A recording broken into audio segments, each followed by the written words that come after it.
Hello guys, this is Zelric. I am making a video about Project Diablo 2. Sorry for the pause. Um, yeah, I've played a little bit of the open beta as I've gotten the chance to, and so far it's been really fun. I've been playing an assassin. Um, right now it's going to be Lightning Trap, but it'll probably go Phoenix Strike in the future once I've got some gear. But I don't really want to go too far into the open beta and burn myself out yet, so I'm going to make a patch notes video about what the changes are in this season and just kind of the overall of Project Diablo 2. Um, and if you like my content and want to see more of it, please like and subscribe. Leave a comment on what you'd like to see next, and I'll take that into consideration. And thank you so much for anybody who does. I really appreciate it. It's super awesome for anybody who does it. And it really helps me grow.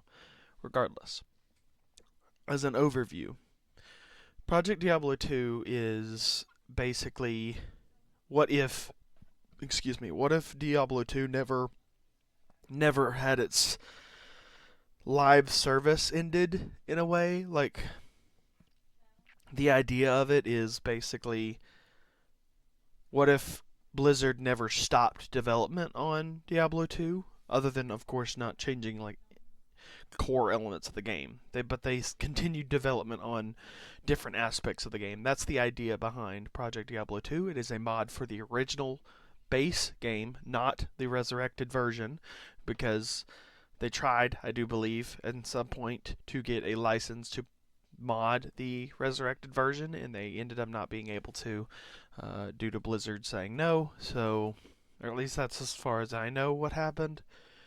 But regardless, it's on the original version. So if you do not have an original copy of Diablo 2 and Lords of Destruction, the expansion for Diablo 2, then you cannot play this. So you need it. There are ways to get it, like on the Blizzard shop. I think you can get it. There's a couple of ways to get it, but I think Blizzard shop is mainly where you can get it. I'm fairly certain. But anyway, the main things are that it added like a PoE style mapping system to the end game, and then makes a bunch of balance changes alongside some stuff, which I can go ahead and, before we get into the patch notes, I can go ahead and start up Project Diablo 2 here, and I'll show you just what kind of things I'm talking about the changes are. And you may or may not be familiar with Diablo 2, I don't know, but basically Diablo 2 is a classic, so I'm going to assume that if you're watching this video, you know the vanilla version of Diablo 2. This is the open beta right now. I think it ends maybe today. I don't know. I don't remember. I know the actual season starts on the 16th.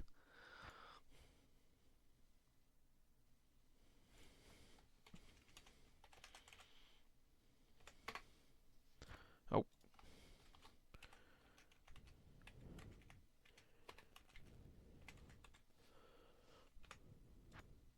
what the hell?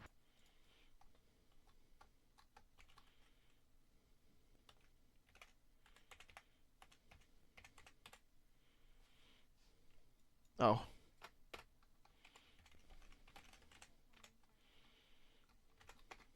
there we go. Silly me. Anyway,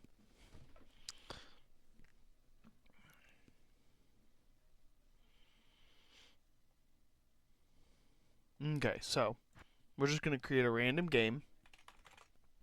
I live on the east. Oh, really?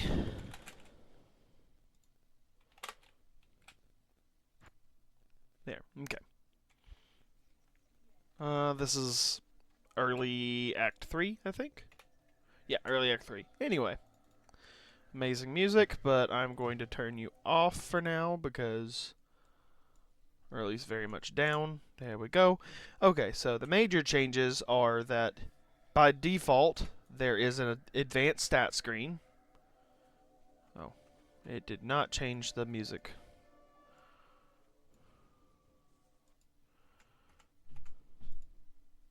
There we go.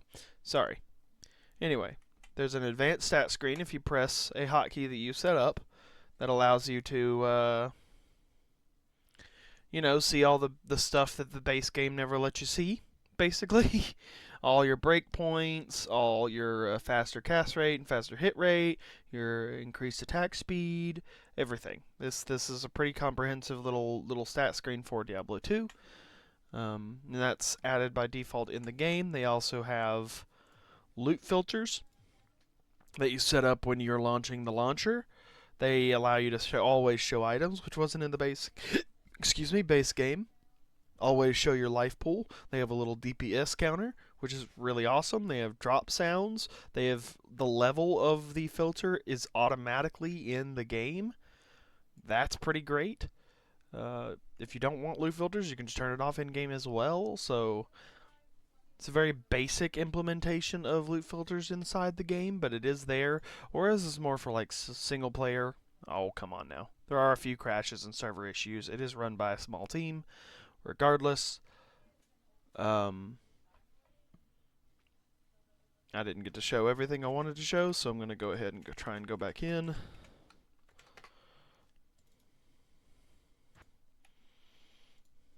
They have the system where if you add a number, it'll add it to the next. It'll add the increased number.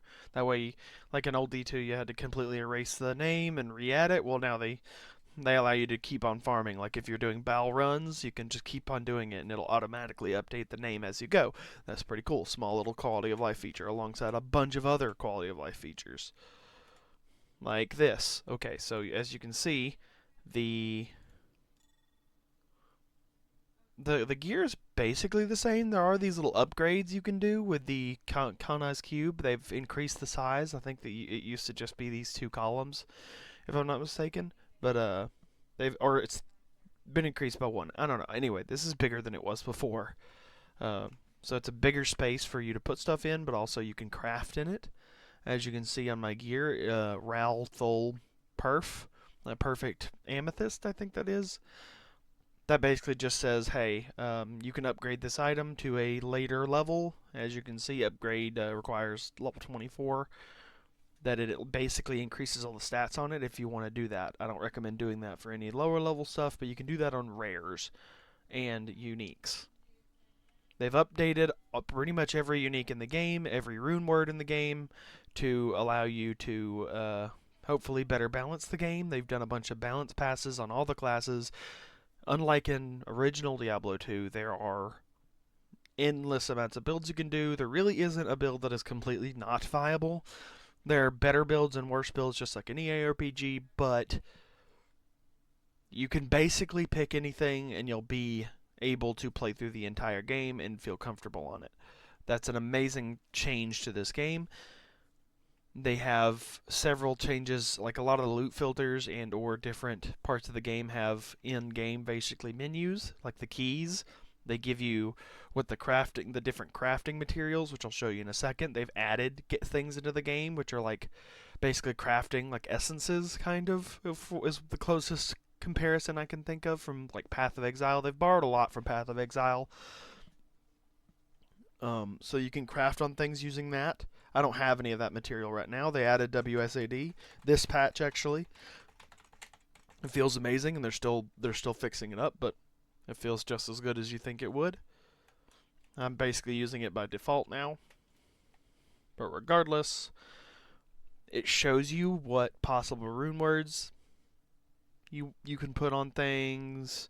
But the major quality of life thing they added this patch, which also, as you can see, they added a detailed experience breakdown for people who care about that. This is basically a dedicated charms slot, which is awesome. You can stack runes. I'm sorry, I'm kind of going through this rapid fire, but you can stack runes and unstack them. You can see the list of, on the bottom there of the description, you can see the list of, oh my god. Well, anyway, you can see the list of like different interactions you can do. Basically, they've done a bunch of quality of life and made a bunch of balance pass things to improve upon Diablo 2, but still have it be basically what Diablo 2 was meant to be, not some completely different thing like Median XL, another mod. Not that to say that either game is better or worse than the other. It's just if you want to play Diablo 2, but you want to play it as an expanded experience with something you can kind of sink more of your teeth into, other than just like doing a Holy Grail run, which is getting all the uniques in the game in Diablo 2 or something like that. You can play this game, do some maps, have some fun, and you really can't go wrong. Anyway, the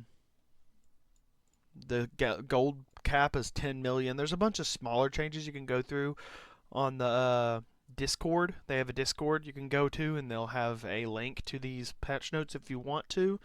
These are basically everything that what I was trying to show you before the game crashed again, which I know that's a great showcase, but again, it's not usually crashing that much. They added material stash tab, which is amazing. It's this right here. It gives you a slot for every single rune in the game, so you don't have to bother using all the expanded space you have. You have a personal stash tab and however many this is up here, 9 other stash tabs, which is amazing. This stashes every single material, including things that they've added this time around, which is basically a divine orb from Diablo 2, or sorry, from Path of Exile, where you can reroll stats on items, mainly uniques and set items in this game. I guess you can't do it for rares, that's fine. WSAD support, they added controller support, that's amazing. Made things a bit more translucent for people if you're playing in a group, which Diablo 2 I feel like has always been a very good group play game. They have, for people who like to PvP in Diablo 2, they've got like dedicated early maps so that you can like sink your teeth into PvP early. That's really cool. They have stat breakdowns inside the inside the stats now. Several bug fixes, some updates to the loot filters, added new maps and new mapping items, or like changed them, I think.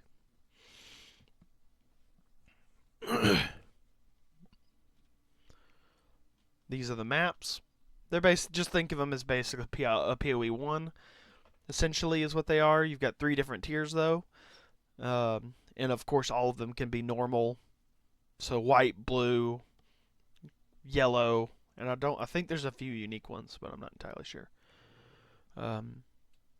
You can also, it's completely viable to never touch a map. You don't have to map if you don't want to. Bossing, just like in the original Diablo 2, is perfectly viable, and people do it all the time. Pendle runs, all the things you can think of in Diablo 2. They didn't make those invalid.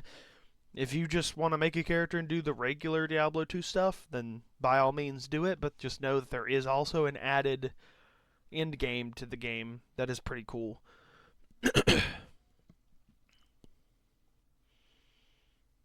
Looks like these are basically just changes for all the different, just balance changes on balance changes they do every patch, but basically just to say all this stuff up here is just, Sorceress isn't the only league starter you have now. A lot of people like to do Summoner Druid, or Summoners in general are really popular for league starts. There is a few builds that aren't as viable for league start because you tend to need items, like the Phoenix Strike I was trying to play. Of course, it's a later, anything at the later tier is not going to be a very viable league start. But it's not hard to make a build that you just can go and make some currency on to get your build started. There is a trade thing, just like in PoE. There's a trade site they have dedicated on their website that you can use to like trade with other players.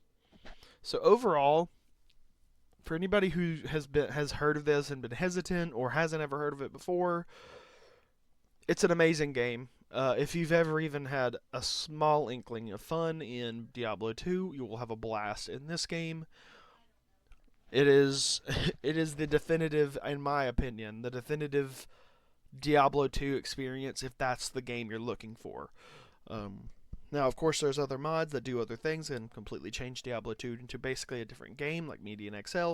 That's a different thing entirely, and if that's more your flavor, you don't really want to play Diablo 2, you want to play something else kind of inspired by Diablo 2, but not Diablo 2, then that's your jam. But this, if you want Diablo 2 but expanded, further than it's ever been before, this is your thing.